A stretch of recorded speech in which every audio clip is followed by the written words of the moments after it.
So today's question, what's it like going transatlantic on Cunard's iconic Queen Mary 2? Would you do it? And if you have done it, would you do it again?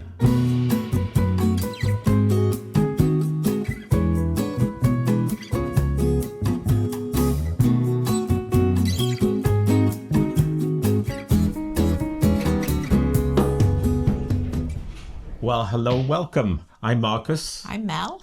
And together we are... Fly Drive Explore. You didn't come in on time. That's cheesy. Anyway, ignore that. Recently, we've gone transatlantic on Cunard's Queen Mary 2 from Southampton over to New York. We have.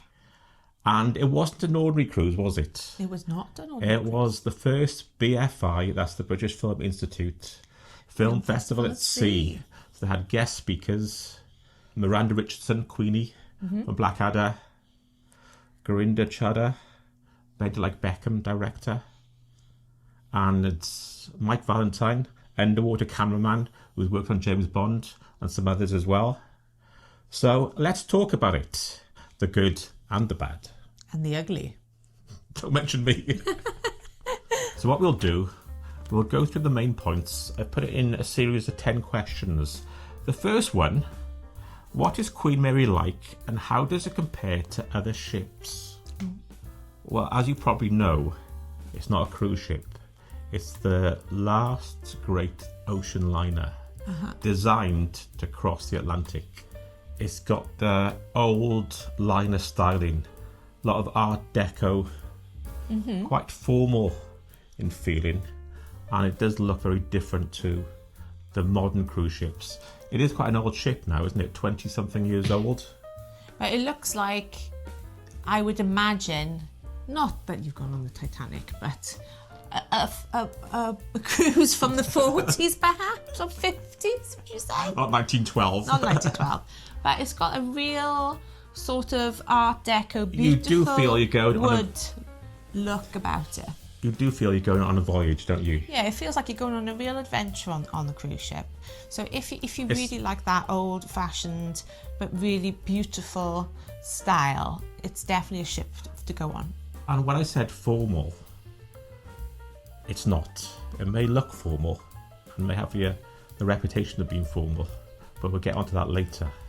It's not as formal as you think it's going to be. Let's put it like that. And going transatlantic to New York, this is the journey it was designed to do.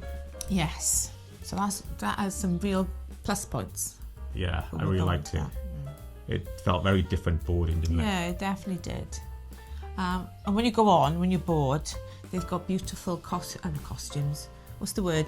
Bellboy type things. Bellboy like outfits, and they welcome you when you go on. And it is, you know you're going on a lovely cruise ship. And you'll bump into lots of little dogs as well. They do have kennels on board. Oh, yes. Yeah, we saw a few dogs, didn't we, when we were boarding, which is interesting. So, in summary, it does feel like an event. Definitely. Well, Mel, we waffled a bit there. We did. Let's try and be a bit more concise. Yes, a bit more concise. Question 2. This will be a straight answer. Will it? Yeah. How long was the crossing? Oh. Well, some people don't like sea days and think it's a really long crossing.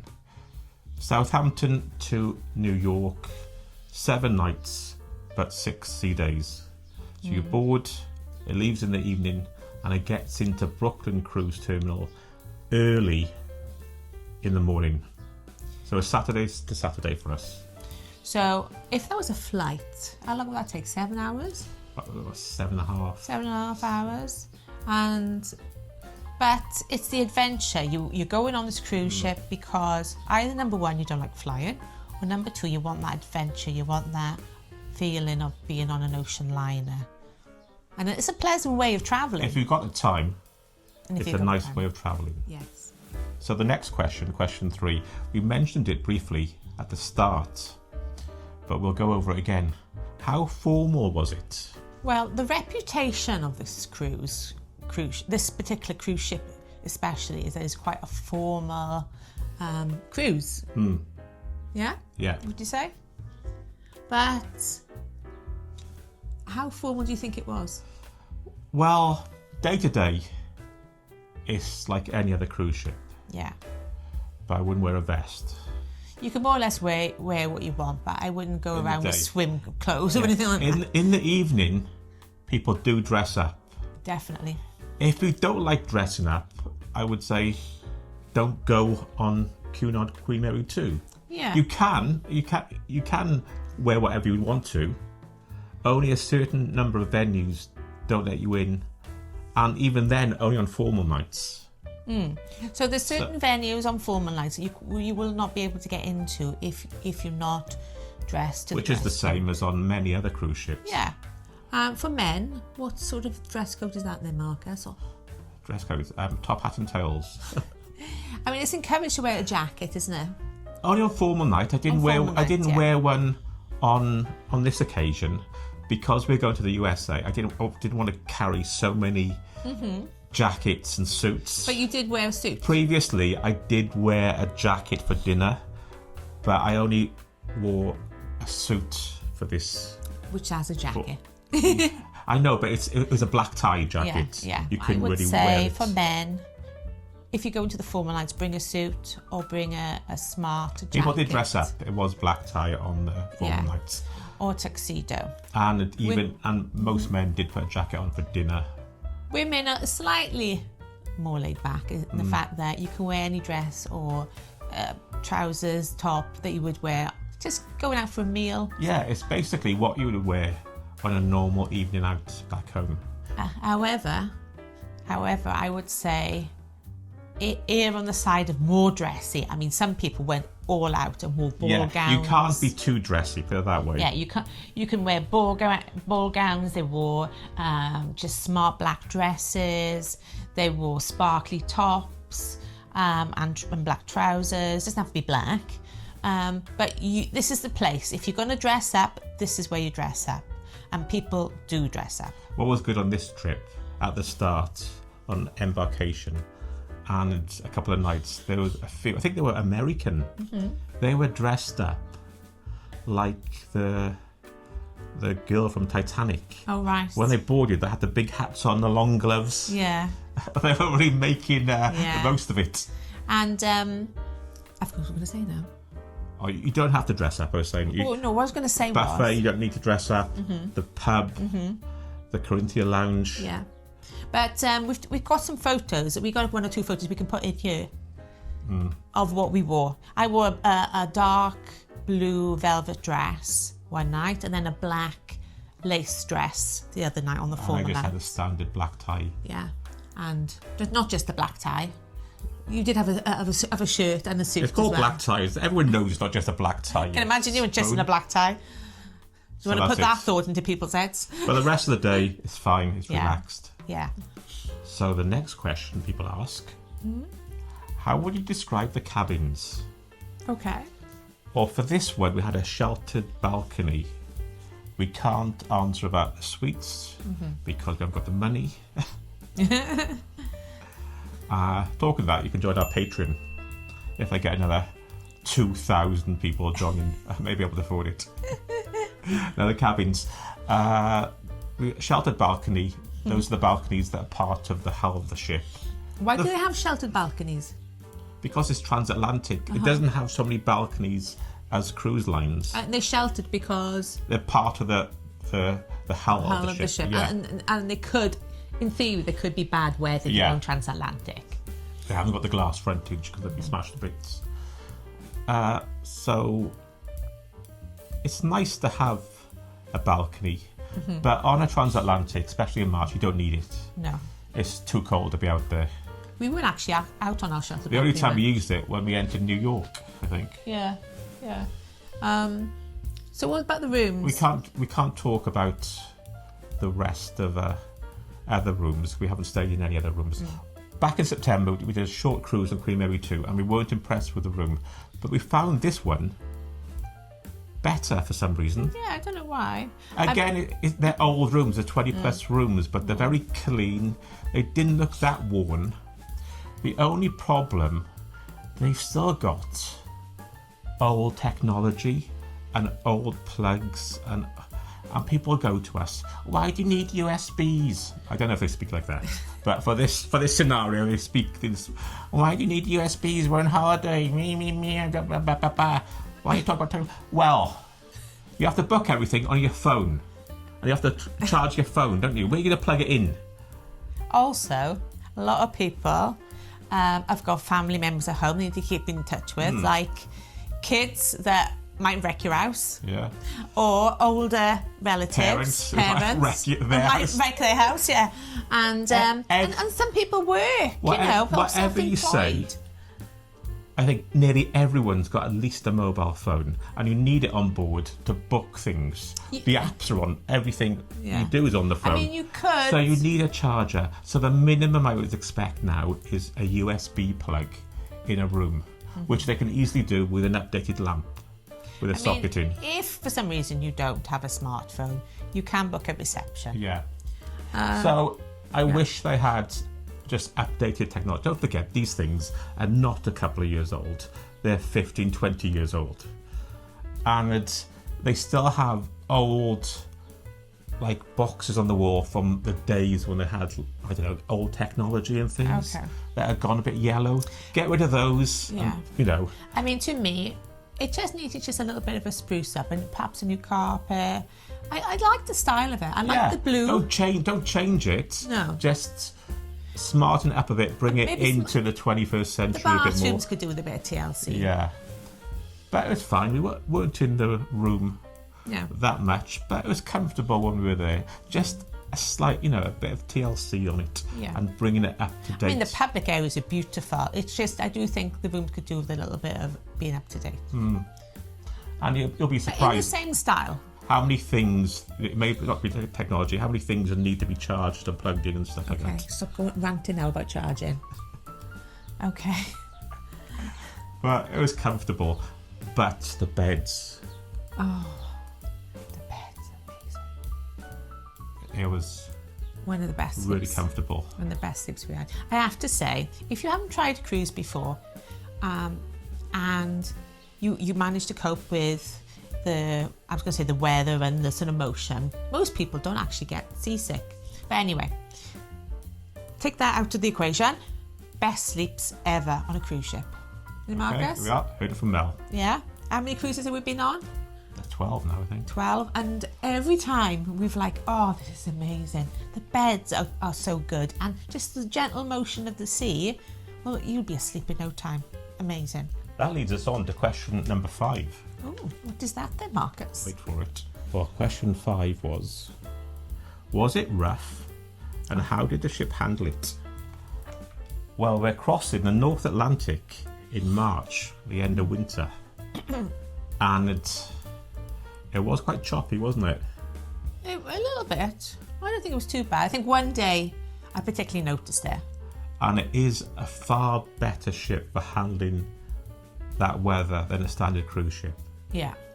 If you can, I would always recommend you take travel tablets with you on a cruise, any type of cruise really, just in case one day you might feel the motion a bit more. Just pop a tablet. They do work. They do work. I'm a really bad traveller. I get sick quite easily. And I take them before. And if you can't take them for some reason, maybe they interact with your medication, try the wristbands or there's lots of things you can try, but don't let it put you off, because we were put off by feeling the potential of feeling seasick for years before we went on a cruise. And when we were on a cruise, only once I felt sick. And you weren't taking anything then? And I didn't take anything, and I took one tablet and it was better within an hour. But generally the weather wasn't brilliant. No, it wasn't. It was quite rough the first couple of days, but this ship, like I said, was designed. It was meant to be a regular service, back and forth, but it doesn't do that all the time now. No, but it does handle it well. Yeah, it is far better crossing the North Atlantic than a standard cruise ship. Yeah, definitely. So don't worry about it. Well, question 6. Were there enough activities and entertainment options to keep us busy during the 7-day crossing? Or actually 6 full sea days? Well, I think perhaps you should sort of break this down into 2 parts. Yeah, we'll come back to entertainment.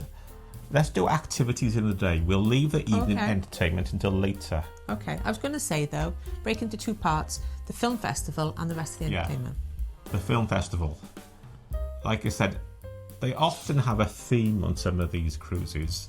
Like I said, this one was BFI, British Film Institute. They've had Shakespeare in the past. They've had literary festivals. Yeah, things like that. So if you're interested, have a look out for one of those. We were sent a little booklet with all the different speakers in, which was nice to keep. So I enjoyed the film festival. Yeah. So we basically had speakers on a big stage talking about what their role is and what they do. Directors. Had some classic films. Actors, yeah. Also, they had film quizzes, didn't they? Yeah. We came first and won. We did. And we beat the film directors. We did. And the star from the BFI. I think we may have mentioned it. Before I forget, all these activities and the cruise itself, we've got videos. They'll link those below or wherever the description is these days, and they'll come up at the end, some of them. Also, I was going to say, there were certain workshops, weren't there, that you went to. What did you think of the workshops? Not too good, because they were a bit basic.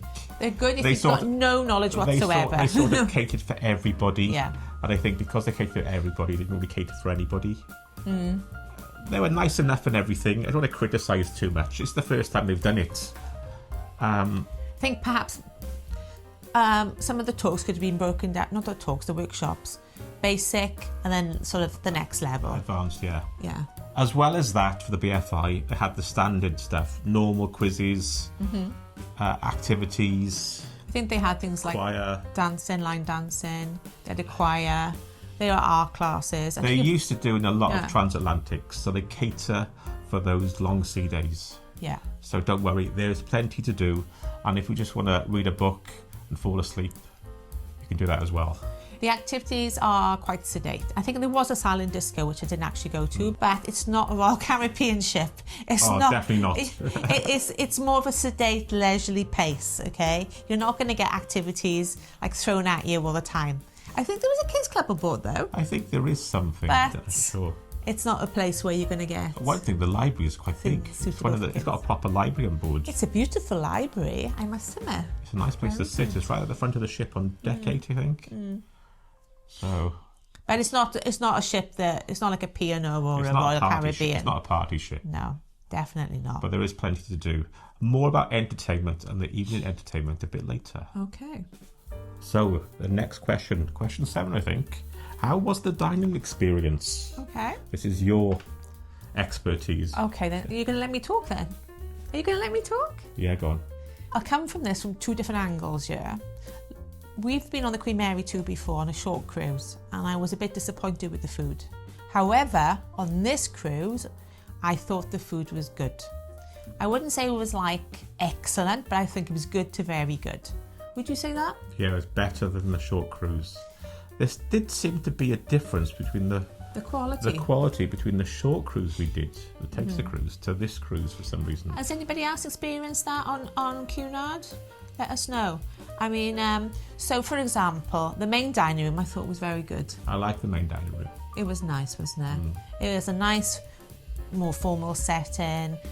You had a reasonable choice, catered for vegetarians on the normal menu, because you had a lot of vegetarian food, didn't you? Yeah, it's quite good for vegetarians. The food was good. Yeah, I enjoyed it much more than the last cruise. Now, it's not, even though you might think, oh, it's a bit of an adventure and going on Cunard and going on Queen Mary 2, and you might think it's like the food's going to be like up there.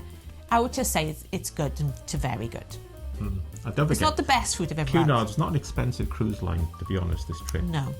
It's not premium level pricing at all. What about the buffet? The buffet, I like the buffet. Yeah.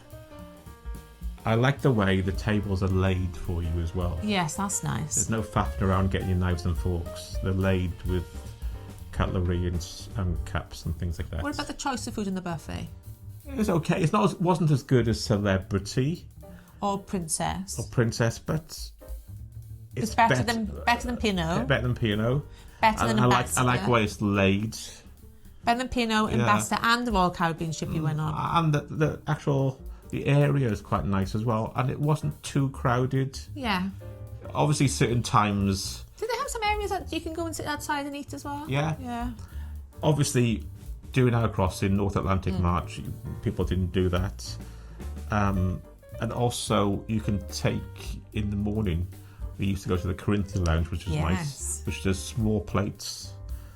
Yeah, breakfast items, that's a nice and it's place just to go. off the buffet. So if you wanted to get something from the buffet, you could bring it back into the Corinthian Lounge, or whenever you wanted to snack in the Corinthian Lounge, somebody else wanted to full English, you could get Have you got like a little video of the Corinthian Lounge food or some of the food? Yeah, it's in the videos. Okay, I was going to say. Check out those videos. Anyway, I'll put in photographs. but the Corinthian Lounge is quite nice. In the morning, they had like a small plates of fresh fruit, and they had like a granola, and you like those bonbon things. Yeah, the hash browns. It's like a big rissole if you're Welsh. A big hash brown with beans. Corned beef hash. Yeah. With beans. Yeah, I mean it's so it's not like, you know, if you want a light breakfast or you get up a little bit later, they serve food throughout the day, don't they? Also, another place I wanted to mention was the pub, the Golden Lion pub. Now the pub there, you have to get there early for lunch because it's not a big venue. However, it was more space than on the short cruise. Everyone on the short cruise was rushing in there. And they do things like fish and chips. They've got a new menu that is developed by Michelle Roux. Yeah. And it's a bit fancier than it used to be. I think that's just a marketing thing. They bring in new menus, new items, and all those new items suddenly got an upcharge. So I think it's just for, you know... Yeah, so there's a couple of items on the menu that are an upcharge. What did you have when you were in there? What did we eat? I had fish and chips, didn't I? I can't remember, to be honest. That's amazing. No, it's fine. It was fine. It's nice though because that's included. Also, they have just off the buffet. They have a section that they have like pop-up restaurants. The first half of the cruise was Bamboo, which was Asian style. Asian. And the second one was Italian. Yeah.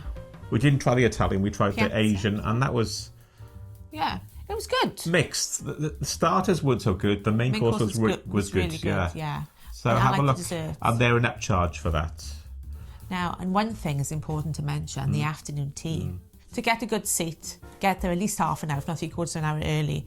And when they come out, they sort of parade the waiters with the white gloves on. There's plenty of food. Lovely. So when they go past with the sandwiches, don't worry. Yeah. They'll bring some more. We were like, what's going on? You've got more sandwiches than me. And reasonable choice of vegetarians there. Lovely scones were warm, I remember the scones are nice and warm and everything, and the little cakes. I think it's one of the best afternoon teas, isn't it? What, in the world? Not in the world. In all the cruises we've been on. Yeah, it's lovely. It's a really nice experience. And I think they do coffee as well as tea, so you don't have to just have tea. And they cater, like I asked for oat milk and there was no problem. So, you know, just because I'm awkward. They also have a steak restaurant, don't they? They do, yes. Veranda, but I don't eat steak. Mel loves steak, but she can't go because I'm so fussy. Yeah, I would have gone. You have to meet a gentleman to take you. A nice gentleman. A nice carnivore. Anyway. So we thought the food was better this time than our first experience. Yes, definitely. I think it's good to very good. And if you're new to cruising or relatively new, don't listen to the people because, you know, the stories, 20 years ago, they used to give you caviar for breakfast and everything is only cost £5 for the crossing and they have champagne every day. Yeah. And they said, do this and do that. I don't know, take all that with a pinch of salt. Anyway, that's all gone now in any case. This is what's happening now. Yeah. We had chocolate on our bed every night, didn't we? Turned out. Yeah, chocolate on our bed every night. We had biscuits in the room. I was quite impressed with the food on this one. Enjoyable. Yeah, it was good. And you like the chocolate orange eclairs? Chocolate orange eclair in the Corinthian Lounge, if you spot them. So should we move on? Yes. Yep. I think we're on question 8 now. What was the evening entertainment like? It let itself down a little bit for me. I tell you why. Because on all cruise ships we've been on... This is the standard entertainment now, not the festival stuff. On all the cruises we've been on, there's been a variety of styles of different music. And I did think it was geared more towards classical music on this cruise. It was a bit boring. Yeah. I mean, they had an Irish band, but... It was quite downbeat. Yeah. Now, I know people have commented before on the video, oh, we like the Irish band. But the Irish band was like very folky and traditional. Yeah, but really traditional, and it was quite depressingly folky. I mean, I like folk music, but they were playing old instruments and even the classical, not a sing-along type thing. Yeah, and even like the good thing, like on Princess, for example, they had an Irish band on that, and they were doing a mixture from classic Irish songs, sea shanties, through things like the Pogues and stuff like that. Yeah. What was good about that? It was a mix, and people liked it from the young to the old. It was generational, wasn't it? But this was just a bit downbeat. Yeah. And the classical music is a bit like, I don't know, the albums you used to buy for your granny at Christmas. Yeah. I know there's a market for it, but there wasn't much variation. No, the variation, I think, what it is. Yeah. I mean, like, because I like, when we go on a cruise, I love listening to the music. And I love the Irish folk bands. A couple of we've had.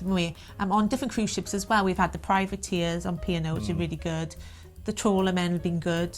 And also, you get, like, people singing in the atrium and things like that, a mix of 60s, 70s, 80s, even older than that, but classic songs. We didn't really get that. Did you notice? Yeah, there was a singer upstairs. If I had to say everything, it was a bit.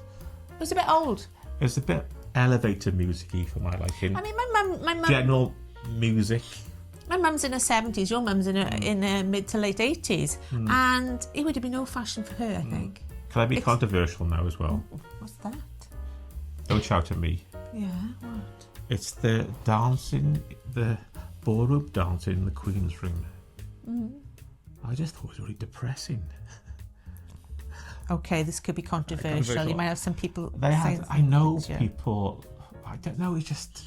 Well, what I found they seem to take up a lot of space for not many people. Yeah, exactly. There was a small amount of people doing it when we were doing it. I'm not denying they want to do it, and they can do it. It just seems to be a lot of it all the time. And I know they show Strictly on TV. But it wasn't the stuff that's on Strictly. It just felt like an afternoon. It was like a tea dance. An afternoon tea dance all the time. And it seemed to be every night. It wasn't the stuff on Strictly, you know? I mean, I didn't see any salsa. I think they did teach a couple of dance classes, like cha-cha and stuff. But there wasn't hardly anything like that. Don't shout at us. That's how we found it. I know, all you dancers, don't come and hound us. I know some people, especially on Cunard, or all cruise lines, have their loyal fans. They can be worse than football hooligans, can't they? We're not loyal to anything. Yeah. This is our problem. Our opinion. This is our problem. That's why no cruise lines are coming to us and saying, "Shall we sponsor you?" No, we're honest. I think. Yeah. That's what we are. We're honest. I like sitting around just relaxing in the evening. I know, but I did really find I liked doing all the activities, and I did really find it wasn't so good for me. So that's the entertainment. Yeah, choir, mind you, the choir was good, but for some reason I just didn't want to carry on with it because it was the same time as other things that were going on. So. Okay, should we move on? That's the only negative, really.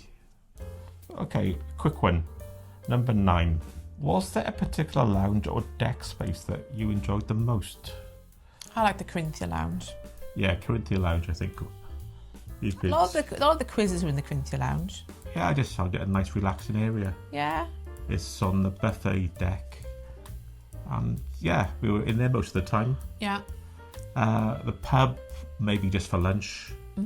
And the champagne bar, no one really uses. No. I didn't see anybody in there at any point on the journey. No. That's a bit of a waste of space, to be honest. They could do something with that. The Commodore Club is nice. Commodore Club, yeah. The only thing with the Commodore Club, if you've been on P&O, they call it the Crow's Nest, it's at the top.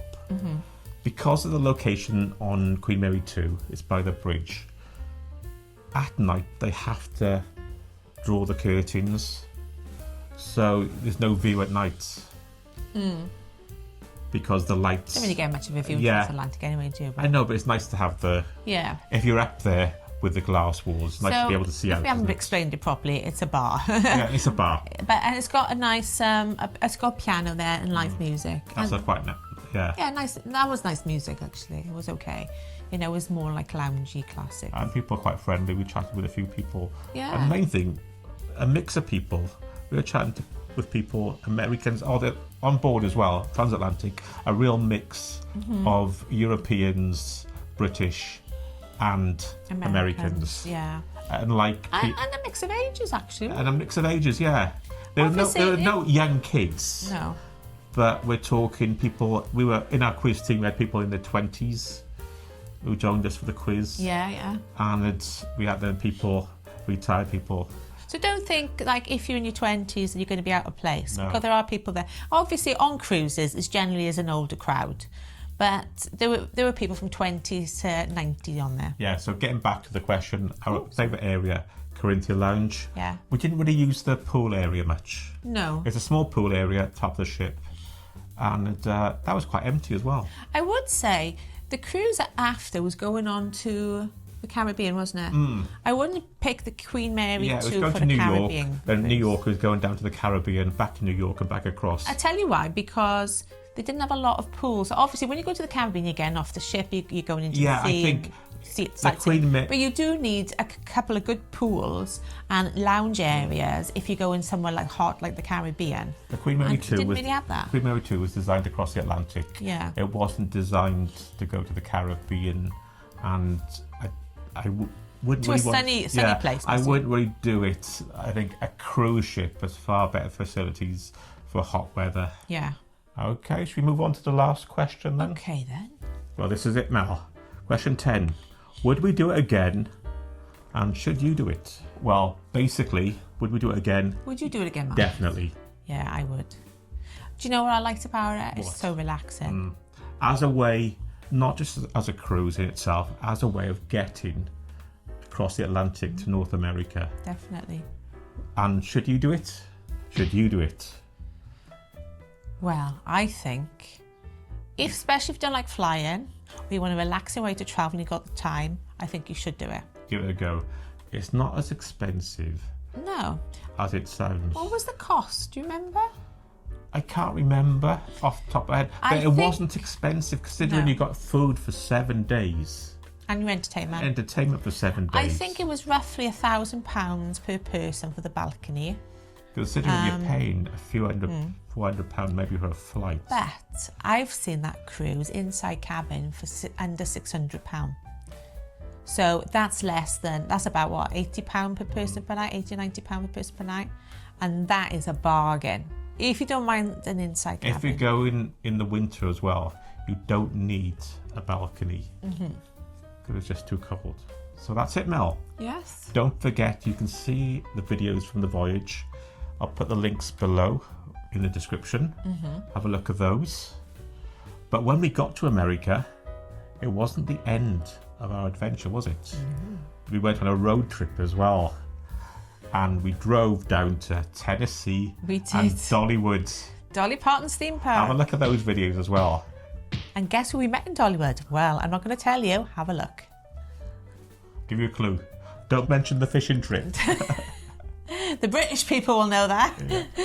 So that's it. We'll see you again very shortly. Yes. But until then, it's a bye from me. And it's a bye from him. Goodbye. Bye.